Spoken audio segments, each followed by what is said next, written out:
بسم اللہ الرحمن الرحیم۔ یوں تو سبھی پرندے، جنات، شیاطین اور ہوا حضرت سلیمان علیہ السلام کے مسخر اور تابع فرمان تھے، لیکن آپ علیہ السلام کا ہدہد آپ کی فرما برداری اور خدمت گزاری میں بہت مشہور تھا۔ اسی ہدہد نے آپ کو ملک سبا کی ملکہ بلقیس کے بارے میں خبر دی تھی کہ وہ ایک بہت بڑے تخت پر بیٹھ کر سلطنت کرتی ہے اور بادشاہوں کے شایان شان جو بھی سرو سامان ہوتا ہے وہ سب کچھ اس کے پاس ہے، مگر وہ اور اس کی قوم سارے مل کر سورج اور ستاروں کے پجاری ہیں۔ اس خبر کے بعد حضرت سلیمان علیہ السلام بلقیس کے نام جو خط ارسال فرمایا، اس کو یہی ہدہد لے کر گیا تھا۔ چنانچہ ہدہد خط لے کر گیا اور بلقیس کی گود میں اس خط کو گرا دیا۔ اس وقت ملکہ نے اپنے گرد و امراء اور ارکان سلطنت کا مجمع اکٹھا کیا، پھر خط کو پڑھ کر خوف زدہ ہو گئی۔ بلقیس نے اپنی سلطنت کے امیروں اور وزیروں سے مشورہ کیا تو ان لوگوں نے اپنی طاقت اور جنگی مہارتوں کا اظہار کیا اور حضرت سلیمان علیہ السلام سے جنگ کا اظہار کیا۔ اس وقت عقل مند بلقیس نے اپنے امیروں اور وزیروں کو سمجھایا کہ جنگ مناسب نہیں ہے، کیونکہ اس سے شہر ویران اور شہر کے عزت دار باشندے ذلیل و خوار ہو جائیں گے۔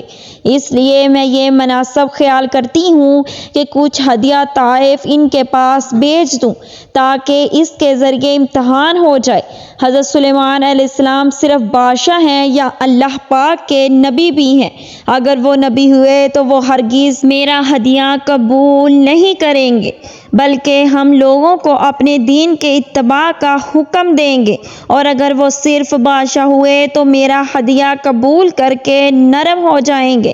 چنانچہ بلقیس نے 500 غلام اور 500 لونڈیاں بہترین لباس اور زیور سے آراستہ کر کے بھیجے، اور ان لوگوں کے ساتھ 500 سونے کی اینٹیں، بہت سے جواہرات، مشک و عنبر اور ایک تاج بھی بھیجا، اور اپنے قاصد کے ذریعے ایک خط بھی ساتھ بھیجا۔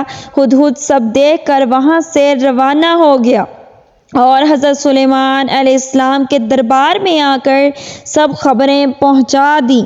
چنانچہ بلقیس کا قاصد چند دنوں کے بعد تمام ماسان لے کر جب دربار میں حاضر ہوا تو حضرت سلیمان علیہ السلام نے غضبناک ہو کر بلقیس کے قاصد اور اس کے ہدیہ تحائف کو ٹھکرا دیا اور اس کو یہ حکم نامہ بھیجا کہ وہ مسلمان ہو کر میرے دربار میں حاضر ہو جائیں۔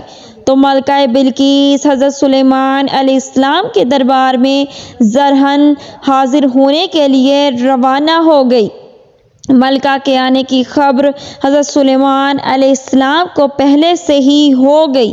آپ علیہ السلام کے دل میں یہ خواہش ظاہر ہوئی کہ ملکہ بلقیس کے یہاں آنے سے پہلے ہی اس کا تخت میرے دربار میں آ جائے۔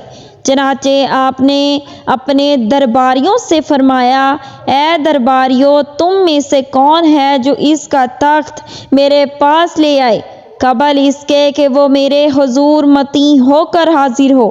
تب ایک بڑا جن بولا کہ میں وہ تخت آپ کے حضور میں حاضر کر دوں گا قبل اس کے کہ آپ یہ اجلاس برخاست کر دیں، اور میں بے شک اس پر قوت اور امانت دار ہوں۔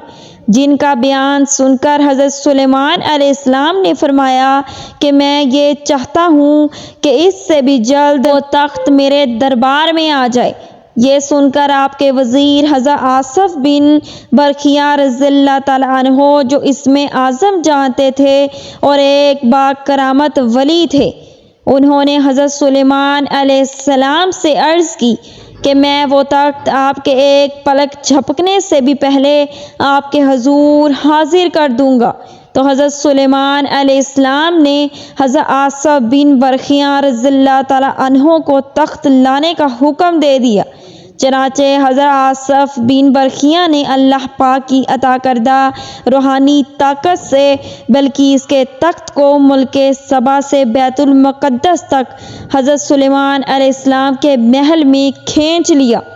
اور وہ تخت زمین کے نیچے نیچے چل کر لمحہ بھر میں ہی ایک دم حضرت سلیمان علیہ السلام کی کرسی کے قریب نمودار ہو گیا۔